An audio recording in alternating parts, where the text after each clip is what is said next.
برستے تیروں میں تابوت سیبتے اکبر کا، برستے تیروں میں تابوت سیبتے اکبر کا، حسین لے چلے لاشا بڑے برادر کا، جگر کے ٹکڑے جو کٹ کے لگن میں گرتے گئے، جگر کے ٹکڑے جو کٹ کے لگن میں گرتے گئے، نظر میں نقشہ پھرا کربلا کے منظر کا، برستے تیروں میں تابوت سیبتے اکبر کا، بلا کے روئے جو قاسم پدر کے لاشے پر، بلا کے روئے جو قاسم پدر کے لاشے پر، کلیجہ گیا منہ کو حسن کی خواہر کا، حسین لے چلے لاشا بڑے برادر کا، علی کی بیٹیاں کیوں زار زار روتی ہے، علی کی بیٹیاں کیوں زار زار روتی ہے، جنازہ پھر سے اٹھا آج کیا پیمبر کا، برستے تیروں میں تابوت سیبتے اکبر کا، مدینہ یہ ہے ابھی کربلا بھی ہے زینب، مدینہ یہ ہے ابھی کربلا بھی ہے زینب، کہاں پہ سوگ منائے گی تو بھرے گھر کا، حسین لے چلے لاشا بڑے برادر کا، بطول قبر میں بیتاب ہو گئی ہوگی، بطول قبر میں بیتاب ہو گئی ہوگی، علی کو سامنا پھر ہے غموں کے خیبر کا، برستے تیروں میں تابوت سبط اکبر کا،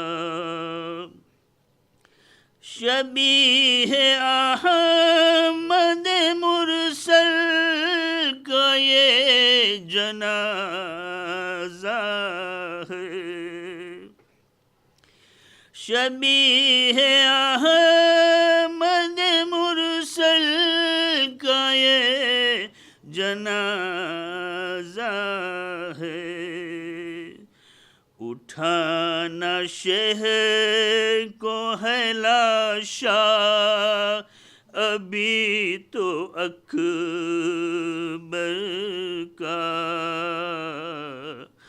برستے تیروں میں تابوت سبط اکبر کا،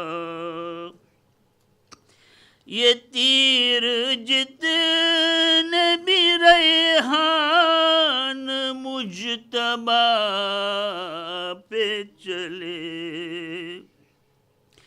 یہ تیر جتنے بھی ریحان مجتبی پہ چلے، کریں گے زخمی گلا کل یہی تو اصغر کا،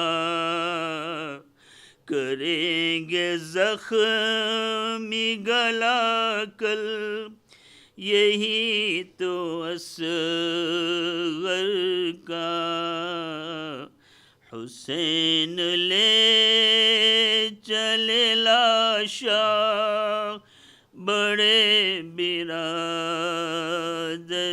کا، برستے تیروں میں تابوت سبط اکبر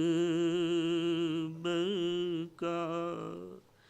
ساتھ زینب کے بچہ کیا ہے جو گھر لے جائے، کس طرح اپنی تباہی کی خبر لے جائے، کس طرح اپنی تباہی کی خبر لے جائے، ساتھ زینب کے بچہ کیا ہے جو گھر لے جائے، کس طرح اپنی تباہی کی خبر لے جائے، لے گئی باپ کا سایہ تو سروں سے ان کے، لے گئی باپ کا سایہ تو سروں سے ان کے، اب یتیموں کو ہوا چاہے جدھر لے جائے، ساتھ زینب کے بچہ کیا ہے جو گھر لے جائے،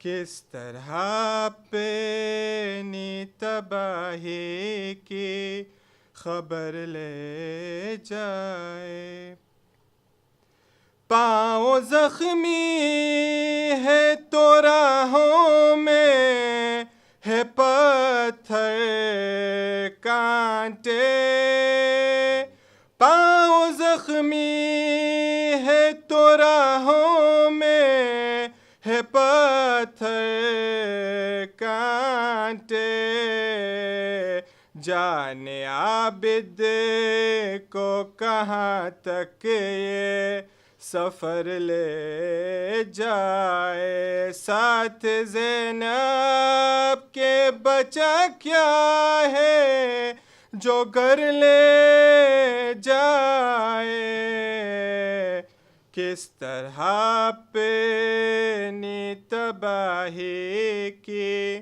خبر لے جائے بولی ہوگی علی اکبر کو سجا کر زینب بولی ہوگی علی اکبر کو سجا کر زینب چاند کو میرے کسی کی نہ نظر لے جائے پاس زینب کے بچا کیا ہے جو گھر لے جائے کس طرح اپنی تباہی کی خبر لے جائے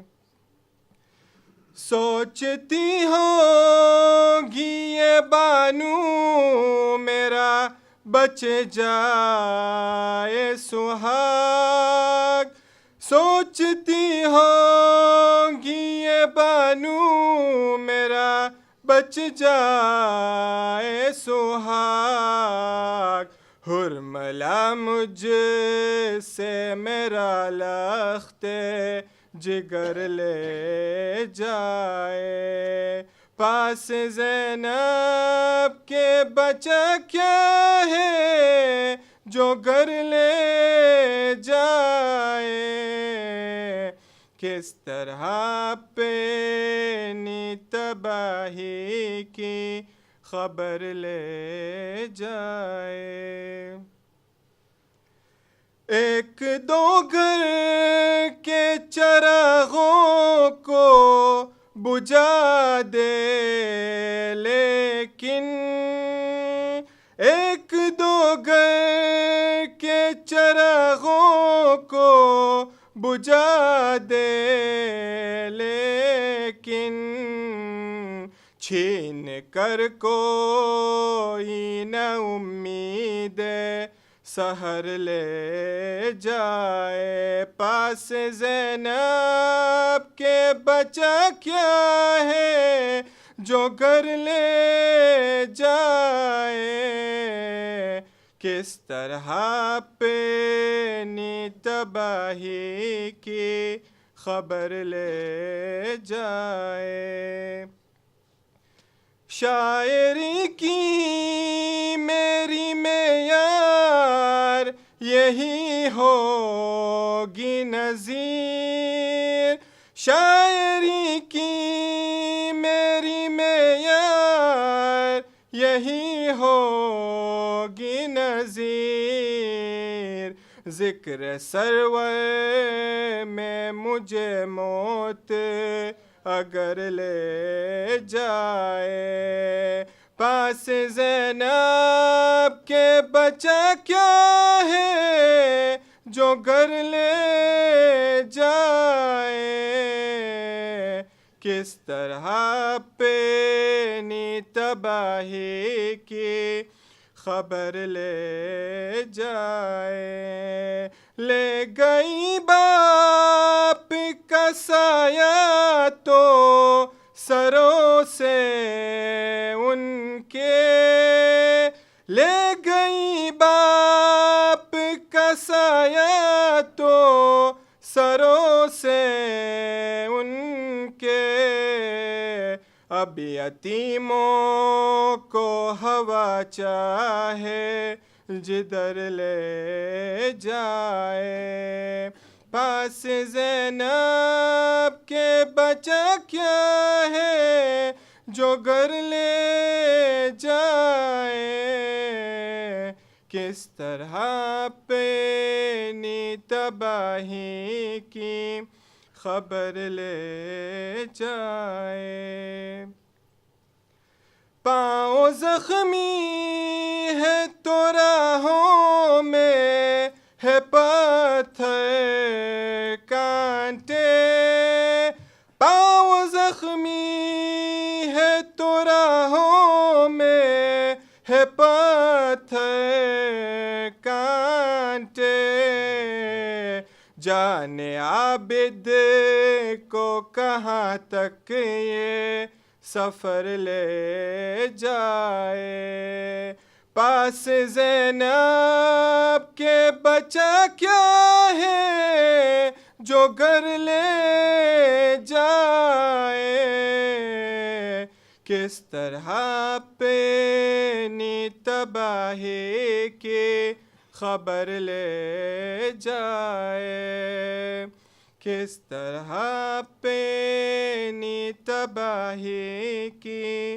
خبر لے جائے، ایک دو گھر کے چراغوں کو بجھا دے، لیکن ایک دو گھر کے چراغوں کو بجھا دے، لیکن چھین کر کوئی نہ امید سحر لے جائے، پاس زینب کے بچا کیا ہے جو گھر لے جائے، کس طرح اپنی تباہی کی خبر لے جائے، کس طرح اپنی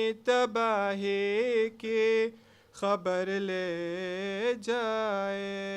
لعنۃ اللہ علی القوم الظالمین۔ رحم اللہ من قرأ الفاتحہ۔ اعوذ باللہ من الشیطان اللعین الرجیم، بسم اللہ الرحمن الرحیم، الحمد للہ رب العالمین، انہ خیر ناصر ومعین، ثم الصلاة والسلام على اشرف الانبیاء والمرسلین، حبیب الہ العالمین ابی القاسم المصطفى محمد، اللہم صل علی محمد، طب القلوب ودوائها ونور ابصارها، وعلى اہل بیتہ الذین اذهب اللہ عنہم الرجس وطہرہم تطہیرا، صل علی محمد۔ قال اللہ عز وجل في كتابه الكريم، بسم الله الرحمن الرحيم، انما يريد الله ليذهب عنكم الرجس اهل البيت ويطهركم تطهيرا، اللهم صل على محمد۔ آمنا بالله، صدق الله العلي العظيم، صلوات اللهم صل على محمد وعلى محمد۔ For the love of Aba Abdullah al-Hussein, with the loudest of our voices, sallu ala Muhammadin wa ali Muhammad. Allahumma salli ala Muhammad.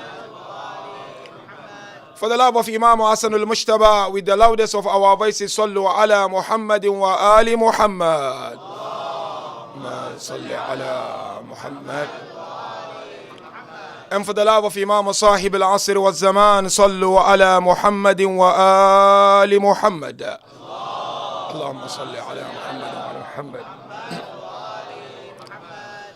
Once again, we thank Allah subhanahu wa ta'ala for giving us this moment and this opportunity tonight to commemorate the Shahada of our beloved second Imam, Imam Hassan al-Mujtaba, salawatullahi wa salamuhu alayhi.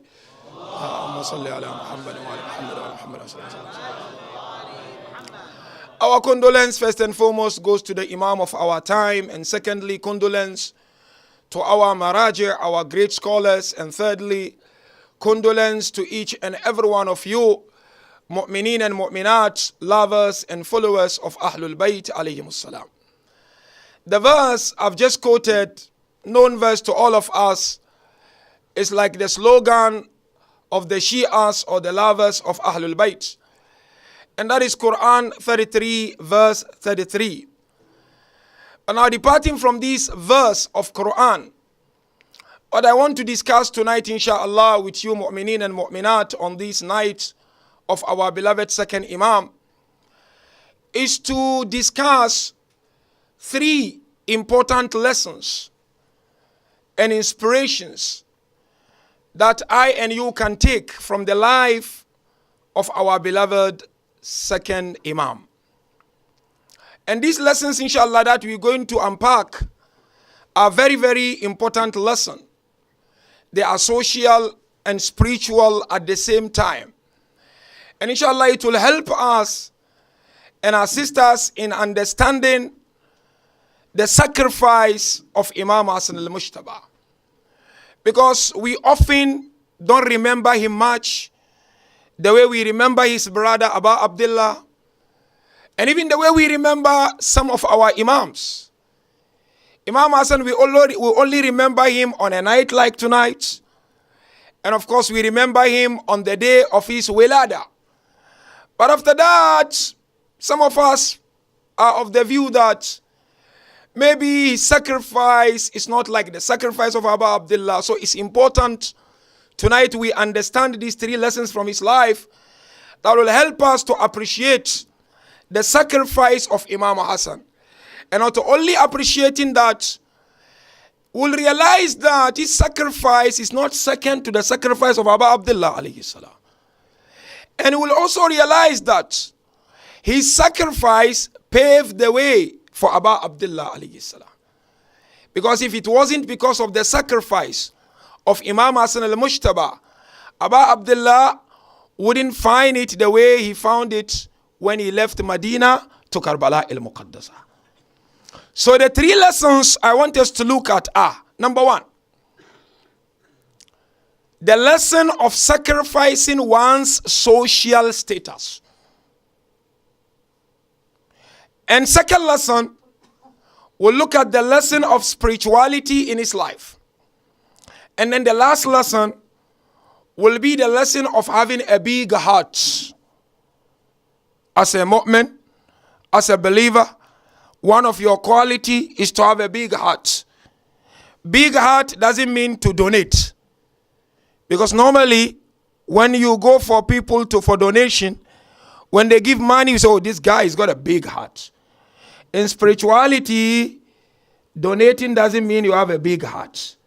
Yes, you have your position in the eye of Allah, but it doesn't mean you have a big heart. So we'll look at these 3 lessons from the life of our beloved Imam. Number 1. No doubt Imam Hassan is one of those who are purified with a thorough purification, we all know. And if you look at the lives of each and every Imam, you realize that out of all the qualities that our Imams have, there will be one quality which stands and which is regarded as the highlight of all the qualities of that particular Imam. So Imam Hassan al-Mujtaba, he has a very profound title. And this title is Karimu Ahlul Bayt. I want, inshallah, mu'minin and mu'minat, pay attention to it because this will help us. We also have the same problem in our communities, in our interactions with people. So if you understand this first, sacrificing your social status. His title is Karimu Ahlul Bayt, the generous of Ahlul Bayt. And of course, one of the members of Ahlul Bayt who has this title is also Fatima Ma'asuma in Qum. She's called Karimatu Ahlul Bayt, the generous of Ahlul Bayt. Now question, why is Imam Hassan al-Mujtaba titled the generous of Ahlul Bayt? Why? And I'm sure you heard of this title before, but the question is why? Are all our Imams not generous? Why him specifically titled the generous of Ahlul Bayt? Is Imam Ali not generous? Is Imam al-Hussein not generous? Is Bibi Fatima not generous? But why him specifically? Is it because whenever people would go to him, he would donate unconditionally without assessing whether people deserve it or not? Or no, there is a reason. Here I want you to understand something, mu'minin and mu'minat in Islam. When someone comes to you for donation, be it for mosque, be it for charity, family member, whatever. We all face people in our lives, or people will come asking for something. Or sometimes we'll be passing by someone and you realize there is a need here. I need to dig into my pocket and give out something. Now, every donation that we give, it goes to one of the two people. It doesn't go out of the two people. It's either your donation go to someone who deserves it, or goes to a project that deserves your donation, or it goes to someone who does not deserve it, or it goes to a project that does not deserve your donation. Now I want you to understand something, because I'm trying to explain why he is called the generous of Ahlul Bayt. Islamically, if you donate to someone who deserves it, you are not generous. It's the right of the person. If you donate to a project that deserves your donation, you are not generous. Quran 51 verse 19. When you go home, double check. Allah comes forward and said, وَفِي أَمْوَالِهِمْ حَقٌّ لِلسَّائِلِ وَالْمَحْرُومِ. Allah said, in their wealth, Habibi, in your money, in my money, there is the right of the one who asks, and there is the right of the one who does not ask. So if you donate to someone who deserves it, you are not generous. Although in our community, Allah is a very generous fellow. Oh, that guy, wallah, he doesn't think twice. He gives, but you are not generous. You are giving to people who've got the haqq in your money. Because Amir al-Mu'minin said, if not because of the greediness of the wealthy people, there will be no one amongst our lovers who will sleep empty stomach. So when Allah gives you, it's not for you alone. You are a caretaker, as we mentioned several times. Number two, if you donate to someone who does not deserve it, it is israf. Chapter Isra, isn't it? وَلَا تُبَذِّرْ تَبْذِيرًا إِنَّ الْمُبَذِّرِينَ كَانُوا إِخْوَانَ الشَّيَاطِينَ وَكَانَ الشَّيْطَانُ لِرَبِّهِ كَفُورًا. Allah said, do not do extravagance. Extravagance is israf.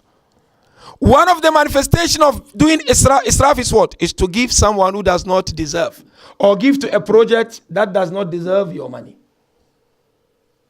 Now question.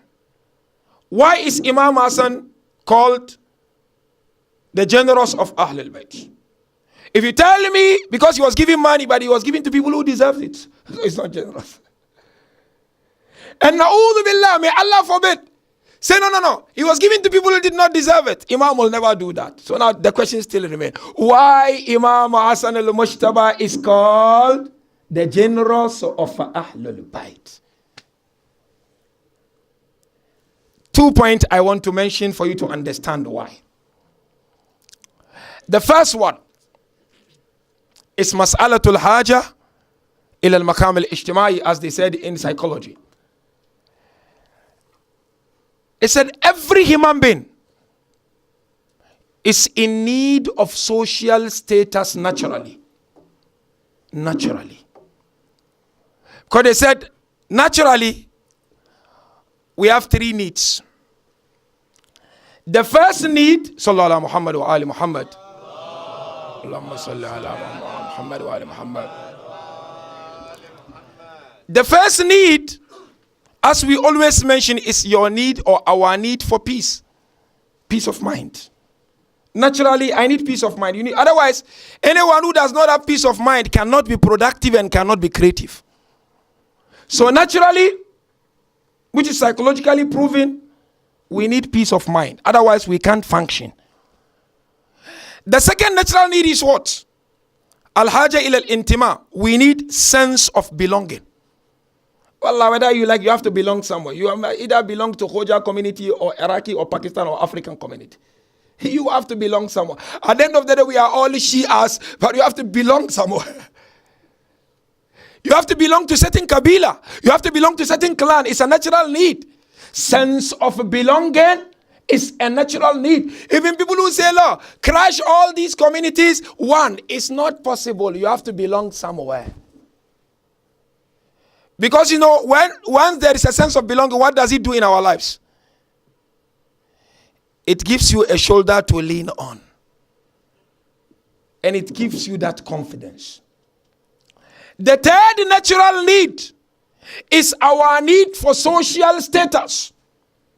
Every human being wants to be elevated. Well, you work for that company 20 years and there's no promotion. Will you stay there? Stay. You will stay or leave. There is no choice. Well, I've been working there, Sheikh. There is no increment of salary.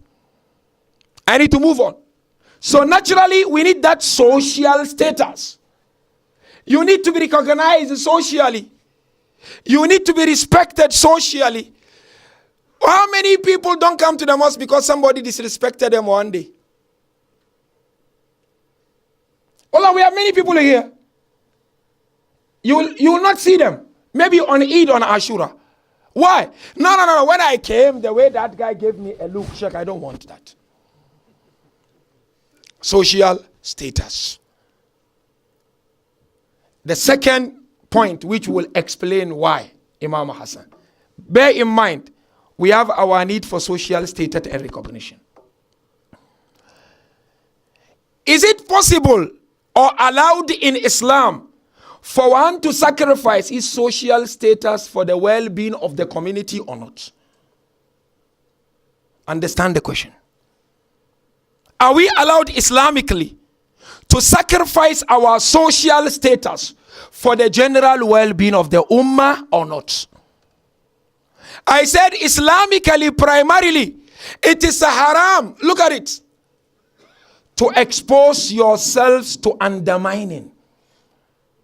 It is a haram to expose yourself to ridiculing. It is a haram to make yourself a laughing stock. It is a haram for this one to pull you that way and pull you that way.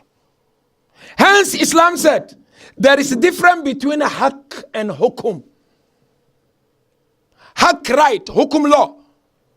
You can let go haqq, but you cannot let go hukum. What is haqq? You owe me money, I owe you. So let go, don't worry. What is hukum? Undermining a person is a haram in Islam. Even you can say, I let go, but Islam said, no, it's there. Why do you think Islam says backbiting is haram? It's simply because backbiting is a hukum. It's not a haqq. And a haqq is related to individual right, but hukum is related to community right. If it is my right, it affects me individual. There's nothing wrong. You can let go. It's your money. Don't worry. But backbiting, it is not for you as an individual. Because when there's backbiting, it brings negative energy in the entire community. So backbiting affects the entire community, and Islam says it's haram, it's hukum. But then, can we sacrifice our social status for the general well-being? Islam said yes. Islam said, if it is for the general welfare of the ummah, if it is for the welfare of the community, you are allowed to sacrifice your social status, irrespective of the pains that you go through. Example, Amir al-Mu'minin, and then I go direct into Imam Hassan's life. If you are to become a laughing stock because of serving the community, wallahi, let it be. Allah sanction it. In other words, it's not selfish interest. It's the welfare of the ummah. Look at what Amir al-Mu'minin said. When Umayyad were mounting pressures on Amir al-Mu'minin, you know what he said? لَا أُسَالِمَنَّكُمْ مَا سَلِمَتْ أُمُورُ الْمُسْلِمِينَ. Amir al-Mu'minin said, Wallah, I will be peace with you so long as the affairs of Muslim Ummah will be at peace. Not my affairs. Don't look at your individual thing. You have to look at the need of the society, the need of the children, the need of the women, the future of the community. Look at Imam Hassan. Allahu Akbar. If you are looking for Imam who sacrifices social status for the welfare of everyone, wallahi, go and knock the door of Hassan al-Mushtaba.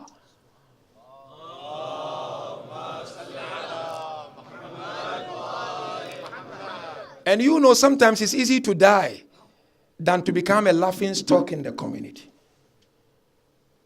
Sometimes it's easy to die than to become laughing stock. Everybody laugh at you. Imam Hassan alayhi salam, he signed that peace treaty with Muawiyah, which you all know, isn't it? Do you think it was easy? It was difficult. And he knew signing this treaty, people would undermine him. And I'll give you 3 examples of undermining after signing the treaty. Wallahi, after signing the treaty, some of them would meet Imam Hassan in Medina and they will say to him, Assalamu alayka ya mudhill al-mu'minin. They will say, peace unto you, O the most miserable of all the believers. Some of them will come to him, Ya laytaka mitta qabla an tubai'a Muawiyah. Raja'u masrurin kama ahabbu wa raja'ana mugramin kama akrahna. Read the history of Imam Hassan. Somebody would come to him and say, Wallah, I wish you died before you even signed that treaty with Muawiyah. Because those people of Muawiyah, they came here and they left happy the way they wanted, but we left very sad the way we hated. Some of them would come to me and said, Imam Hassan, you are committing the same wrong of your father. He knew it was going to be ridiculed. But he stretched his hand, let's sign the treaty. That is sacrificing social status and ego for the welfare of the ummah. That is why scholars are of the view that the sacrifice of Imam Hassan is not less than the sacrifice of Abu Abdullah. It's not. How many of us here are willing to bring themselves down for the affairs of the ummah? You tell me who can do it. It's not a joke. It's not easy. Everybody laughing at you because of your decision is not easy. But Imam Hassan did it.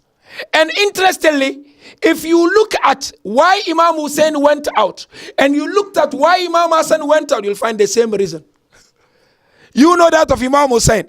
What did he say? He said, إِنَّمَا خَرَجْتُ لِطَلَبِ الْإِصْلَاحِ فِي أُمَّةِ جَدِّي. Look at it. Listen very carefully, mu'min, humbly. Said, I am out seeking reformation among the ummah of my grandfather. What did Imam Hassan say? إِنَّ هَذَا الْأَمْرُ الَّذِي اختلفت فيه أنا ومعاوية لي تركته لإصلاح أمر الأمة. He said, Wallah, this thing that I am disagreeing with Muawiyah is my right, but I will leave it because of the reforming the affairs of the ummah.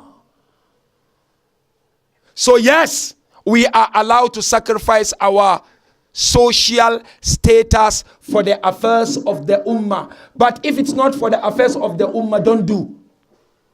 Don't become a laughing stock for people. But if it is for the ummah, that's what Imam Hassan did. He didn't go to fight. He sat around the table and they laughed at him. But today, if it wasn't because of him, Abu Abdullah wouldn't have been into Karbala al-Muqaddasah. So therefore, let's appreciate this. It's not easy. Can you imagine? When he came back from Kufa, you know, he was there with Amir al-Mu'minin. When Amir al-Mu'minin left, they came back. You know, most of the companions of Amir al-Mu'minin left Imam Hassan. Wallah, he would walk in Medina and nobody would pass salam to him. No salam. Can you imagine? No salam. Can you imagine people looked at this face and said, you are a womanizer? Astaghfirullah Rabbi wa atubu ilayh. It happened to Imam Hassan because of that treaty he signed. Wallah, somebody looked at him and said, you are ashamed to your father Ali in Medina. So therefore, what I'm trying to say is what? If it is for humanity, if it is for the affairs of the ummah, Islam allow us to do. Let's emulate Imam Hassan al-Mushtaba. So therefore, don't ever think he is less than Abu Abdullah or his sacrifice is less than the sacrifice of Abu Abdullah. He did what many cannot do. That's one. Number 2 lesson. It's a spiritual lesson. And here I want to also pay attention. Please, mu'minin and mu'min. Allahu Akbar. Imam Hassan, when he would go out of his house, look at this. The moment he reached the mosque, he wouldn't enter the mosque first. He would stop and he began to shiver. Then he will say, Ilahi, miskinuka bibabik.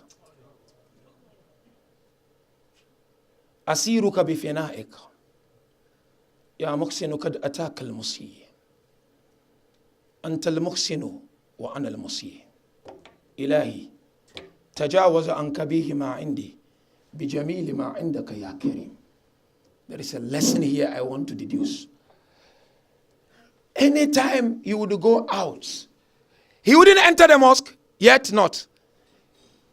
Outside, and he said, oh Lord, your guest is at your door. Oh Lord, someone who was annihilated in your prison is within your confinement. Said, oh Lord, the bad and evil has come to the one who is good. Said, oh Lord, use your goodness to change my evilness. Why? Why? Quran. You see, when you go to Quran, brothers and sisters, I always mention this. Our problems today is spirituality. Believe me or not. Our challenge is not this ideological wars that we are having on Facebook. This Maulana said, this Sheikh did this. People are fighting, everybody is fighting. Allah will fight until Qiyamah, nothing will change. You know the problem? Spirituality. Connecting with the world of the unseen. Ahlul Bayt in difficult moment, they left everything and connected with the world of unseen. Hence they became triumphant and victorious. Why will Imam Hassan do that? It's a spiritual, it's a jazba. It's spiritual attraction. And I'm going to mention something from Quran and I will tell you what we need to do to start a little bit of spirituality in our lives. We need that because you see, you do this one blame you.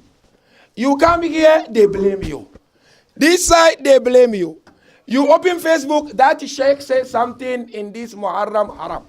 You come here, wallah, the balance, to create a balance is to hold on to spirituality. You will be free from all these shackles. Spirituality will inspire your soul. To me, that's the solution. That's the solution. You defending that, this one bias defending this.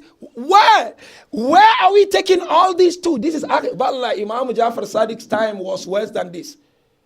All these new ideological schools started during the time of Imam Jafar Sadiq. We need spirituality. So Imam Hassan alayhi salam, why would he shiver? And why would he address Allah like that?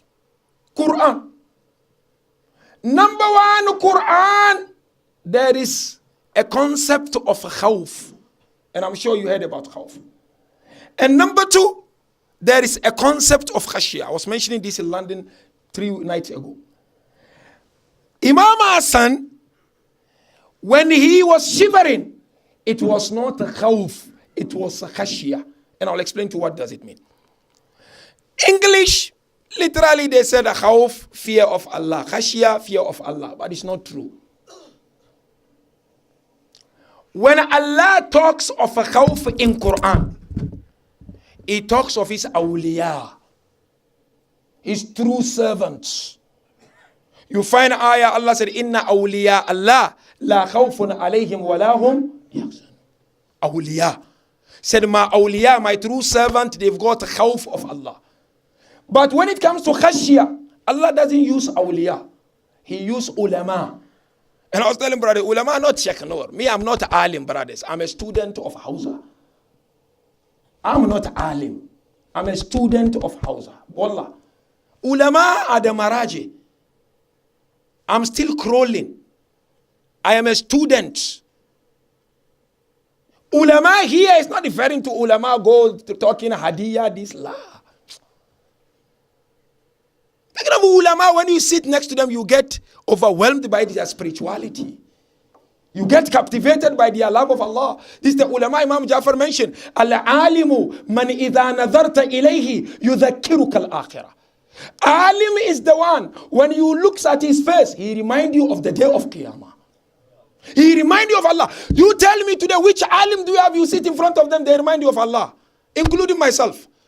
That is our journey, mu'minin. And you are making it difficult sometimes, because some of you are following blindly and defending blindly. We are alim. We are students. We are orators. We are writers. Alim is the one, when you sit next to him, you get overwhelmed by spirituality. That's alim.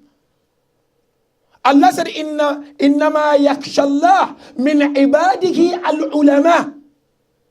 Indeed, of all the servants of Allah who've got his khashiyah, they are ulama. Give me one alim who are outside the territory of houses or wherever, who when you sit to them, you get petrified by their spirituality. Give me one. Give me one. I put challenge to into myself. Well, you know, I feel very bad sometimes. I see on social media, this ideological will never finish. Yes, there are those who are sincere and there are those who are just caravan followers. Khashiyah. So what is khawf and what is khashiyah? Look at my point, not to digress too much. Khawf is what? Is tawakkul alam. Khawf, when Quran uses the word khawf, it means expectation of pain or punishment. What does it mean? Meaning you've done something wrong and you are expecting the repercussion of it. So when you say khawf, I've got the khawf of Allah. Oh, my guna, maybe I'll be punished by Allah. That's khawf. So, you know, in Salat, Juma, say, Ittaqullah, khawf. But the khashiyah, idraku azamatillah. When we say khashiyah, khashiyah means what? Is to realize Allah's power and mighty. So Imam Hassan, by just approaching mosque, he would realize the power of Allah and he would begin to shiver. That's khashiyah. And it's interesting discussion. If you want to check a lot in Quran on this, it's amazing. So Imam Hassan, when he started to shiver, even you find Imam Zalabi, we are told the complexion of his face will change. It's idraku azamatillahi azza wa jalla. He would realize that. But now this is my point, mu'minin. This is just practical lesson. You know, irfan or mysticism. There is a general one and there is a very specific mysticism.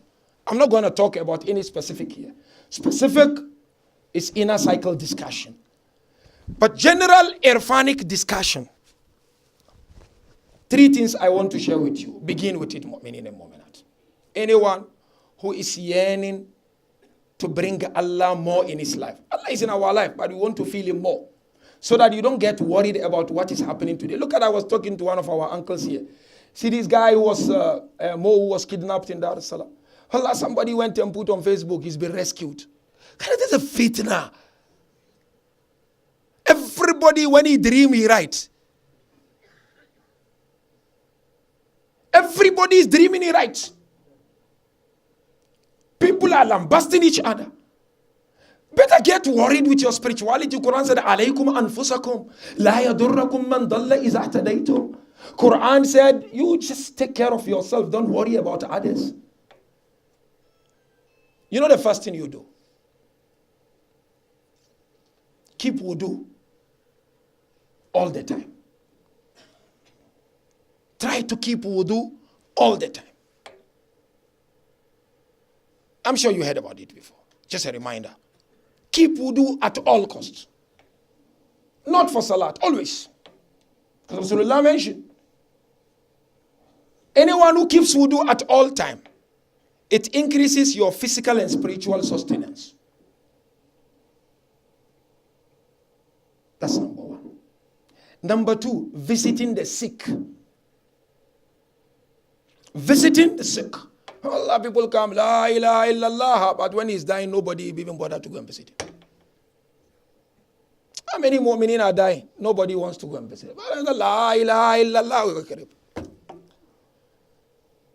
You know, visiting the sick remind you of the reality of life. And we have so many traditions on that. Prophet said, visiting the sick and feeding hungry animal unlocks the problem of one's life. Visit the sick. It's a spiritual journey. And it's crucial. And the last one is what? Salatul Layl. Namaz Shab. Allah, we have a riwayah. Of course, he's talking about the top-notch Shia. He's not my Shia who does not do Namaz Shab. At this high level. And they said Shaitan has 3 knots over us. And these 3 knots are untied or unlocked at 3 places. Said number 1, the moment you wake up in the middle of the night, the first knot is untied. And when you go and make wudu, the second knot is untied. And when you stand to say the first takbir for namaz shab, the third one is untied. Namaz shab. Allama Tabatabai said, he asked their teacher, what is the secret of peace in life? He said, Allah, the secret of peace in life is in nothing but namaz al-shab. Salat al-layl. You'll be at peace, I promise you. Wallah. Especially with sincerity, as they reported, the wife of Imam Khomeini was saying, Wallah, when he would wake up for namaz shab, he would be walking like a thief in the house because he didn't want anyone to wake up to know he's making namaz shab. And they said when he would go into the washroom, he would place sponge on the sink so that the flow of water does not make noise. Allahu Akbar, namaz shab. That is where Imam Ali said, وَمِنَ اللَّيْلِ صَافُونَ أَكْذَابًا. Sifat al-Muttaqin in Najul Balagha, read. Imam Ali said one of their qualities is what? At night you see them lying on their feet. And of course, Prophet said, whoever desires safeguard and protection, فَعَلَيْهِ بِصَلَاةِ اللَّيْلِ. That's the secret. So therefore, number 2 thing we learn from Imam Hassan is what? Is Salatul Layl. It's so important to mu'minin and mu'minat. And there are simple ways of doing Salatul Layl, isn't it? You don't have to worry about so many things. You know, to recite surah after Fatiha, that surah is mustahab, believe it. Some scholars said it's not even mustahab. Just recite only Fatiha in all the 8 rakat. And then you do your Shafi'i and Witr. And in Witr, of course, recommended you do 3 kuls. Because they said that 3 kuls, when you recite in Witri, it represents the entire Quran al-Karim. If you can't do anything at all, do Shafi and Witr. Let's work on our spirituality. It's important. And the last thing I want to draw your attention to is what? Inshallah, that one will discuss it more in the near future. It's how Imam Ali brought up Imam Hassan. He taught him 3 things. Adab, discipline, akhlaq. And number 2, knowledge. And number 3, how to deal with society. And you saw some of the examples. Tarbiyah. Imam Ali said, Kalbul hadathi, he was talking to Imam Hassan. Kal khaliya, kal ardil khaliya. Ma ulkiyat fi'a shay'un illa wa kabilatu. فبادرتك بالأدب قبل أن يكسو كلبك وينشغل لبك. Imam Ali was telling Imam Hassan. He said the heart of a young boy or a girl is like a fertile soil. Whatever you plant in, it accepts it. Said, فَبَادَرْتُكَ بِالْأَدَبِ. Then I began with you with adab, akhlaq, discipline. قَبْلَ أَنْ يَكْسُوا قَلْبَكَ. Before your heart become hard. We need to teach our children more in a moment. I was giving people an example. You are sitting in your house with your sons, and you are backbiting someone out there. He will grow backbiting. Allah. You are sitting with your son and daughter, and you are listening to music. You will grow. Leave that. You hardly go to the mosque, and you want your child to come and start going. Teach them by example, like the way Amir al-Mu'minin used to do. Number 2, intellectually, Imam Ali alayhi salam would send Imam Hassan to the mosque of prophets. Said, go and sit and listen to the recitation of Quran. And when he would come back, he would ask him to go and recite it to Bibi Fatima. There was one moment, Imam Hassan was reciting the verse of Quran to Bibi Fatima. Amir al-Mu'minin entered, but Amir al-Mu'minin stayed behind to listen. But Imam Hassan realized the father was in the house. All of a sudden, he stopped reciting. Then the father said, why has he stopped? He said, no, the master is in the house. The slave cannot do anything. I was telling Mu'minin weekend, let him repeat it. Your sons and daughters come to madrasa only Sunday 2 hours, and you expect a miracle to happen. But they go to school Monday to Friday. Even if they fail, you try tuitions. But Islam, secondary. Everybody, excuse my word, gather his trash and throw on the madrasa because the child is not doing well. It's unfair to me. 2 hours in a week, when the child is damn exhausted from school work, and you expect a miracle to happen, for him to understand the Quran, for him to understand everything, but he goes throughout the year, 11 years, 13 years, before university, Monday to Friday, miracle doesn't happen. You don't complain to anyone, but when it comes to Islamic Center, you complain and attack people. Where is the fairness in our communities worldwide? When the challenges of the world is doubling. So therefore, Amir al-Mu'minin, he would send Hassan al-Mujtaba, go and learn recitation. It's not that Imam Hassan didn't know, he knew Quran. But Imam Ali was teaching us, make effort, parents, in addition to madaris, teach your children Quran. Abibi, if you don't know how to recite Quran, you come lead salah, or you recite wala zwalin, and you expect your son to do wala dwalin. How? Du'as after salah. People recite, make mistakes, and you expect your son to be that perfect. Miracle will not happen. We need to do our homework. This is the reality I'm talking about. Wallah. Amir al-Mu'minin taught us in al-Mujtaba. So everybody as a parent, especially those of us with young parents, you need to do your homework. Become the first teacher. Charity begins at home before you send them to madrasa. So madrasa should be a place to complement our home's efforts. Not madrasa, not home to complement madrasa. Yes, home must complement school, but not madrasa. And today with Skype, with technology, you can get a lot of teachers online, isn't it? So that you can complement madrasa. That is number 2 thing Imam Ali taught. And the last thing, of course, is Ijtima'i, that big heart I was talking about. What is to have a big heart? Is it to donate? La. Allah is not to donate. To have a big heart is not donation. To have a big heart is what? It's when you do good, somebody slandering you will not stop you from doing good. That is having a big heart. You serve, but people seem not to appreciate, but you keep doing it. It means you have a big heart. But no, I say, you teach? I don't teach. Organize this program? No, I don't. Why? People, people don't appreciate. Baba, you doing for them or you doing for Imam Zaman? To have a big heart is what? Is to harbor every blow that comes for the sake of Allah. And that's what Imam Hassan did, wallah. How many people have given up because somebody is insulting them or abusing them? Wallah, I tell you, if our aim is to please people, we will lock ourselves in our homes.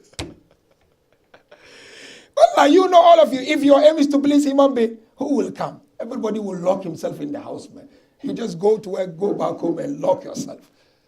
But the aim is to please Allah by preparing for the reappearance of Imam Hassan.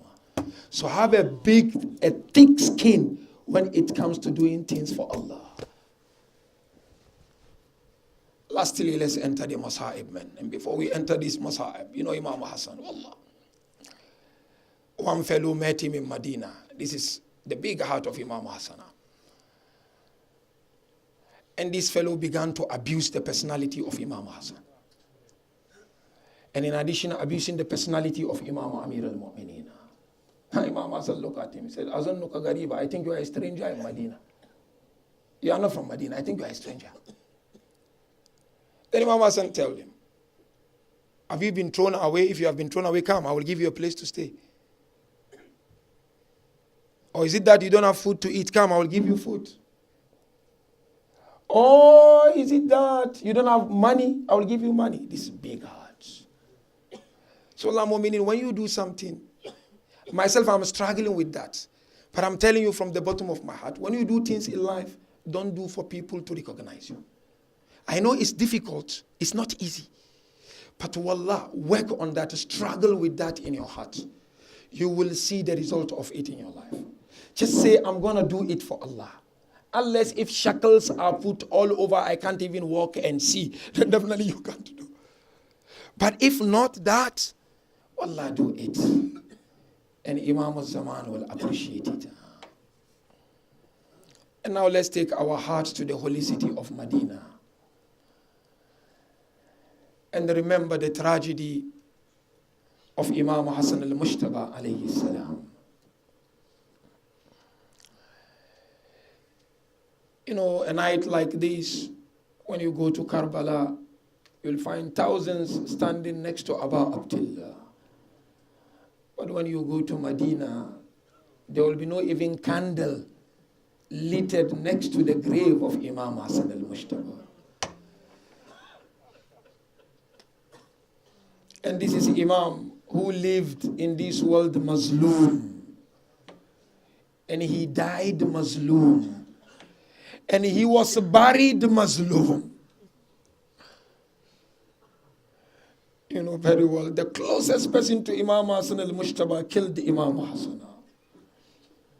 You know that lady, when she was given the poisonous substance, she dropped the poison in the food of Imam Hassan. When Imam ate the food, he began to vomit. We are told in that process of vomiting, Bibi Zainab knocked the door.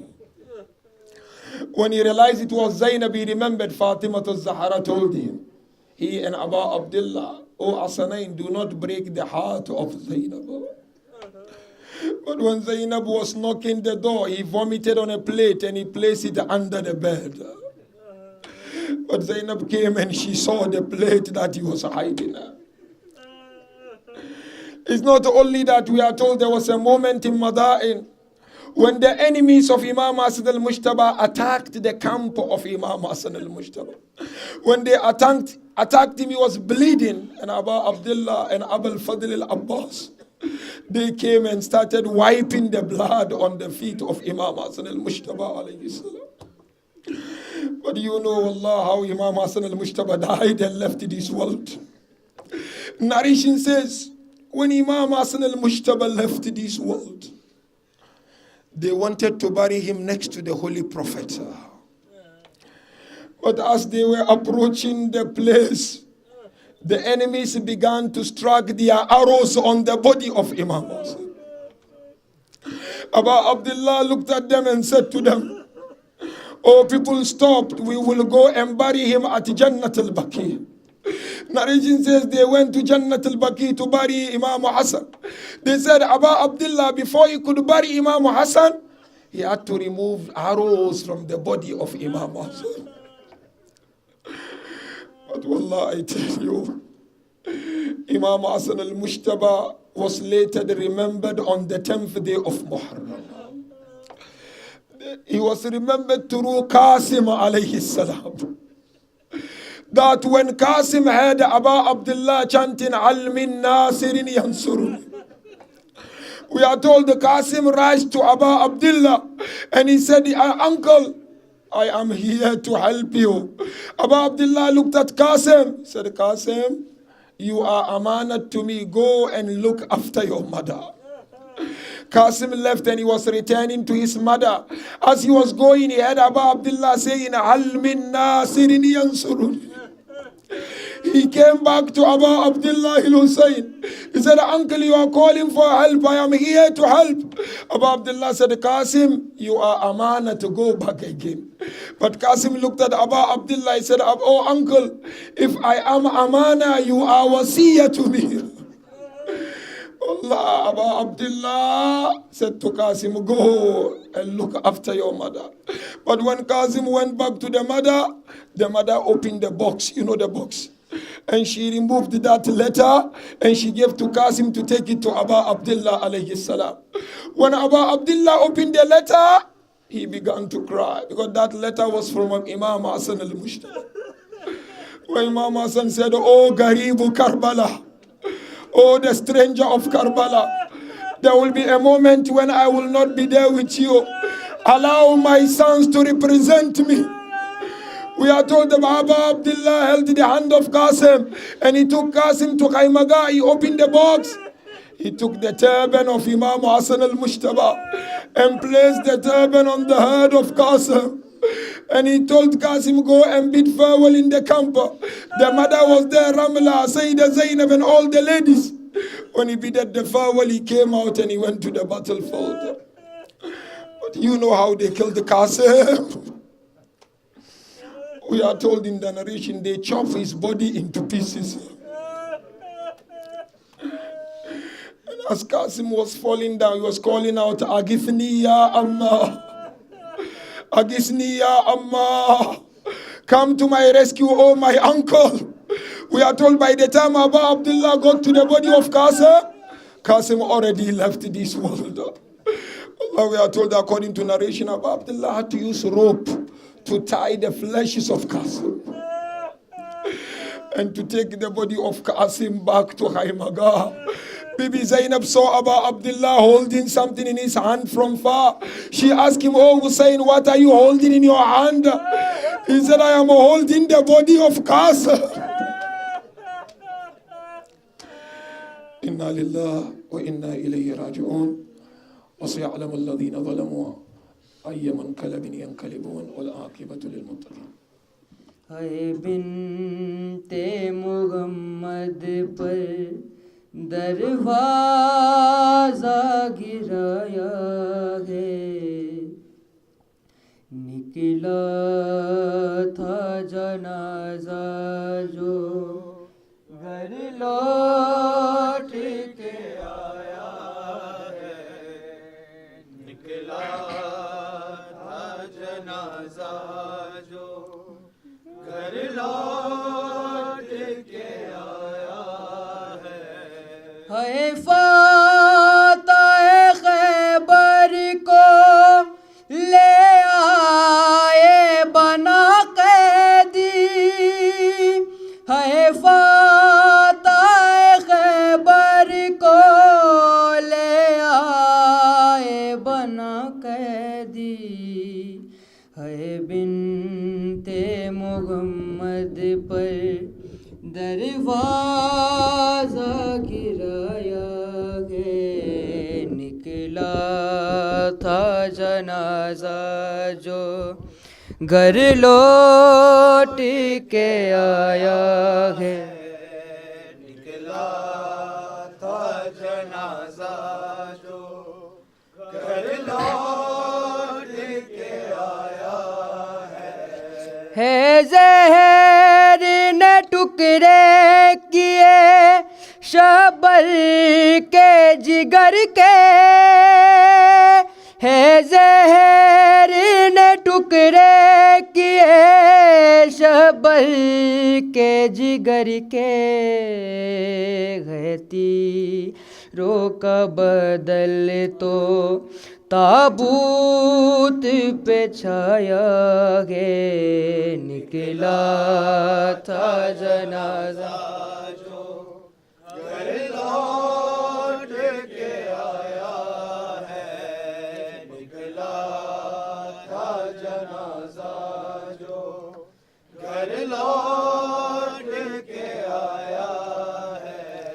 ہے زہر نے ٹکڑے کیے شبل کے جگر کے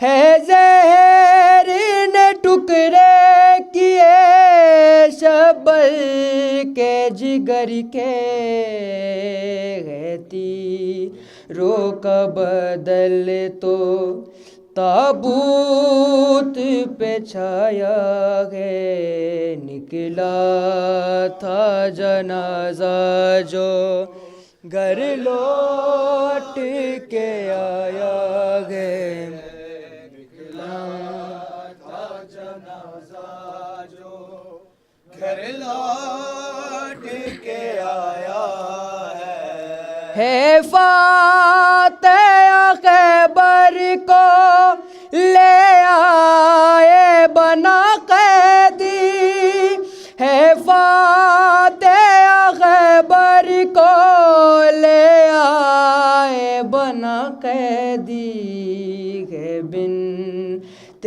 محمد پر دروازہ گرایا ہے نکلا یا حسن یا حسن یا حسن یا حسن سب مل کے اے یا حسن یا حسن یا حسن یا حسن اے یا حسن یا حسن یا حسن یا حسن یا حسن یا حسن یا حسن یا حسن یا حسن یا حسن یا حسن یا حسن یا حسن یا حسن یا حسن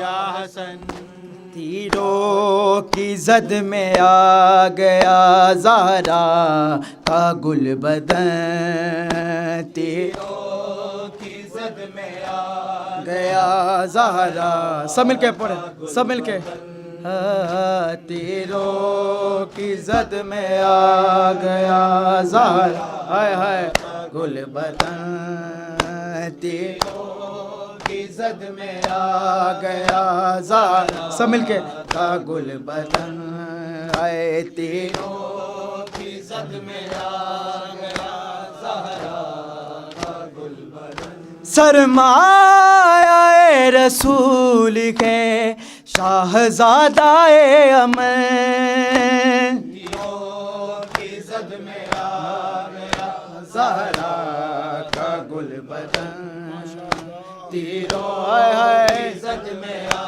گیا زہرا کا گل بدن سرمایہ رسول کے شاہزادہ امن تیروں کی زد میں آ گیا زہرا سب مل کے پڑھے تیروں کی زد میں آ گیا زہرا کا گل بدن پوشاک جس کی خلد سے لائے ہو جبرائیل پوشاک جس کی خلد سے لائے ہو جبرائیل اب اس کے بدن پہ زخموں کا پیرغن تیروں کی زد میں آ گیا زہرا ماشاءاللہ سب مل کے ہائے تیروں کی زد میں آ گیا زہرا کا پوشاک جس کی خلد سے لائے ہو جبرائیل، پوشاک جس کی خلد سے لائے ہو جبرائیل، اب اس کے ہے بدن پہ زخموں کا پیرہن، تیروں کی زد میں آ جو ہائے ہائے او تیروں کی زد میں آ گیا زہرا کا گل بدن، سرمایہ رسول ہے شاہزادہ امن، تیروں کی زد میں آ گیا زہرا کا گل بدن، تیروں کی زد میں آ گیا زہرا کا گل بدن، برسے گئے تیر اتنے لاشیں حسن پہ یوں، برسے گئے تیر اتنے لاشیں حسن پہ یوں، زنجیر گئے لہو میں مذموم کا سفر، تیروں کی زد میں آ گیا زہرا کا گل بدن، سب مل کے پڑھے تیروں جیو کی زد میں آ گیا زہرا کا گل بدن، برسے گئے تیر اتنے لاشیں حسن پہ یوں، برسے گئے تیر اتنے لاشیں حسن پہ یوں، زنجیر گئے لہو میں مذموم کا سفر، تیروں کی زد میں آ گیا زہرا کا گل بدن، تیروں کی زد میں آ گیا زہرا کا گل بدن، سرمایہ رسول ہے شاہزادہ امن، تیروں کی زد میں آ گیا زہرا کا گل بدن، ہے تیروں کی زد میں آ گیا زہرا کا گل بدن، کوئی مصطفیٰ سے اس کو کیسے جدا کرے، کوئی مصطفیٰ سے اس کو کیسے جدا کرے، ممکن نہیں ہے اس سے تکمیل پنجتن، تیروں کی زد میں آ گیا زہرا کا گل بدن، ہائے ہائے تیروں کی زد میں آ گیا زہرا کا گل بدن، کوئی مصطفیٰ سے اس کو کیسے جدا کرے، کوئی مصطفیٰ سے اس کو کیسے جدا کرے، ممکن نہیں ہے اس کے تکمیل پنجتن، تیروں کی زد میں آ گیا زہرا کا گل بدن، جیو جیو ماشاءاللہ، سرمایہ رسول ہے شاہزادہ امن، تیروں کی زد میں آ گیا زہرا، سب مل کے ہے تیروں جیو ماشاءاللہ، آ گیا زہرا کا گل بدن، ایک تو ہی تو حسن کا نوکر نہیں امیر، ایک تو ہی تو حسن کا نوکر نہیں امیر، ہر مرد با وفا کا سردار ہے حسن، تیروں کی زد میں آ گیا زہرا کا گل بدن، تیروں کی زد میں آ گیا زہرا کا گل بدن، تیروں کی زد میں آ گیا زہرا کا گل بدن، تیروں کی زد میں آ گیا یا حسین یا حسین یا حسین یا حسین یا حسین یا حسین یا حسین یا حسین ہے حسن مولا ہے حسن مولا ہے حسن مولا ہے حسن مولا ہے حسن مولا ہے حسن مولا ہے حسن مولا ہے حسن مولا ہے حسن مولا ہے حسن مولا ہے حسن مولا ہے حسن مولا ہے حسن مولا نکلا ہے تیرا گھر سے 2 بار جنازہ ہے حسن مولا ہے حسن مولا ہے حسن مولا ہے حسن مولا نکلا ہے تیرا گھر سے 2 بار جنازہ ہے حسن مولا ہے حسن مولا ہے حسن مولا ہے حسن مولا جو دانے جگر ٹکڑے کر ڈالا تمہارا حیدر کی عداوت کا لیا تم سے ہے بدلہ اس ظلم سے کربل کا آغاز ہوا تھا ہے حسن مولا ہے حسن مولا ہے حسن مولا ہے حسن مولا ہے حسن مولا ہے حسن مولا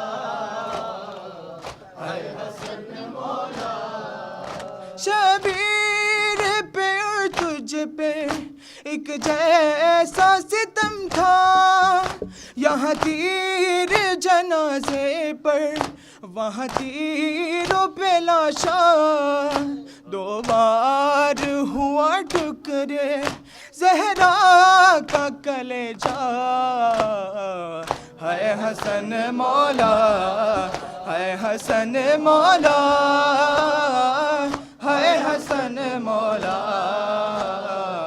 ہے حسن مولا نکلا ہے تیرا گھر سے 2 بار جنازہ ہے حسن مولا ہے حسن مولا ہے حسن مولا ہے حسن مولا تیروں سے بھرا لاشا گھر لوٹ کے آیا پہچان نہیں پائی زینب تیرا لاشا دل تھام کے زینب نے ہر تیر نکالا ہے حسن مولا ہے حسن مولا ہے حسن مولا ہے حسن مولا نکلا ہے تیرا گھر سے 2 بار جنازہ ہے حسن مولا ہے حسن مولا ہے حسن مولا ہے حسن مولا ٹکڑے تھا جگر تیرا جس طرح سے مولا قاسم کا بدن ٹکڑے اسی طرح ہوا تھا پوچھے کوئی امت سے کیا جرم تھا تیرا ہے حسن مولا ہے حسن مولا ہائے حسن مولا، ہائے حسن مولا. 1100 برس بیتے یہ زخم ہے تازہ، فرحان ہو یا مظہر سب کرتے ہیں نوحہ. تا حشر تیرا غم میں روئے گی یہ دنیا. ہائے حسن مولا، ہائے حسن مولا، ہائے حسن مولا، ہائے حسن مولا. نکلا ہے تیرا گھر سے 2 بار جنازہ.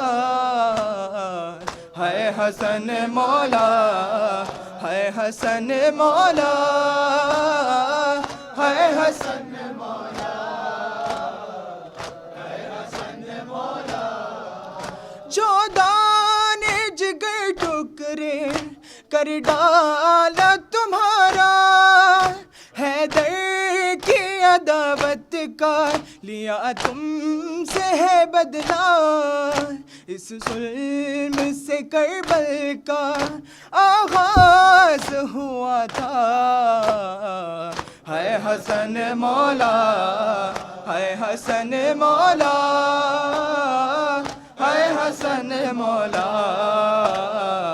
ہائے حسن مولا. نکلا ہے تیرا گھر سے 2 بار جنازہ. ہائے حسن مولا، ہائے حسن مولا، ہائے حسن مولا.